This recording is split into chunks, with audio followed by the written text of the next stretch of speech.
Hey guys, Laura Forster back with another installment of the CoronaCorner poetry series. Got you here with me in my backyard as it's such a gorgeous spring evening. Except for some jackass birds that don't know when to shut up. Clearly hate birds. This is my book, The Absence of 13.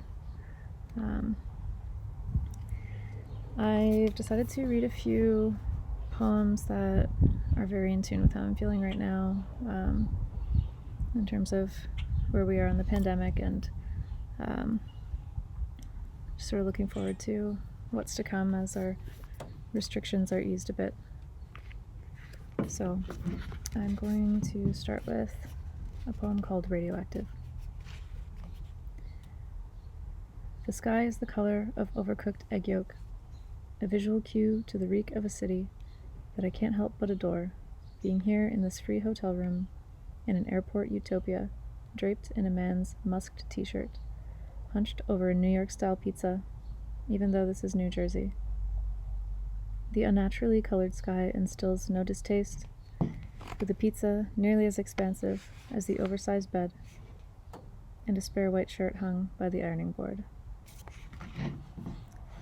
So that one refers to meeting my then boyfriend, now husband, down in Newark, New Jersey, on one of his work layovers, which, despite the sort of unsavory description of New Jersey, I can't wait to do again. And the next one is called Humming. He took my hand and said, "We've got to get out of here." A Sunday, the sex clubs closed by 10, and red-lit windows framing unclaimed bodies. We hit the cobblestone, no eyes for sirens, and took a winding ride back to our room. Door locked, a humming softness sunk us to the floor. So that, not surprisingly, I think is about Amsterdam. I don't think I really need to elaborate. However, our friends are supposed to be having a wedding in France in October, and so I'm kind of got that on my mind, hoping that I'll be able to get back to Europe by then.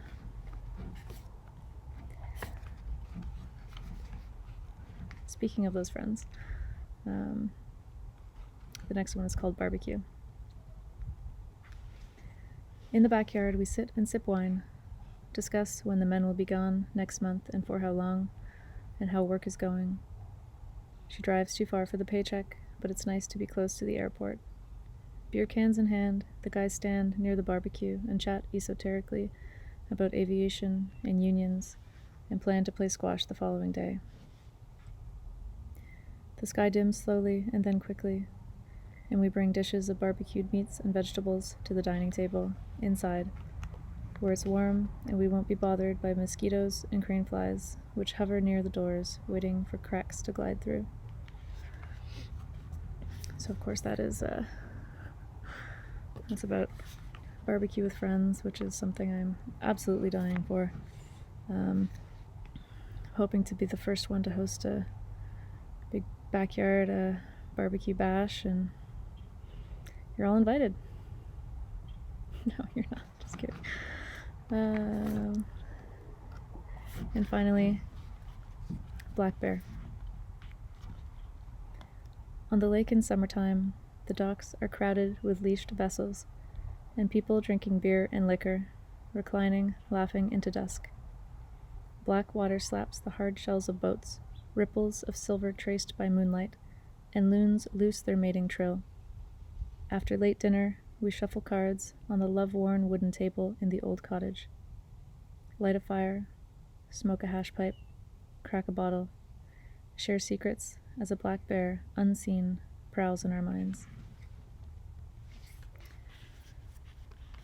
So that is, of course, about good memories at the cottage. which I'm hoping we can make many more of this summer as things ease up a bit and we're able to move a little more freely and love a little more closely. And that's it for me for now. Clearly this is not a Sunday series as I initially intended, given that I've only recorded one of them on a Sunday. It's obviously also not a weekly series, given that I think I've recorded 2 in the last month. So those kind of scheduling ideas I had are out the window. So I will see you again sometime. Till then, stay safe and healthy and enjoy this beautiful weather. Cheers, everyone.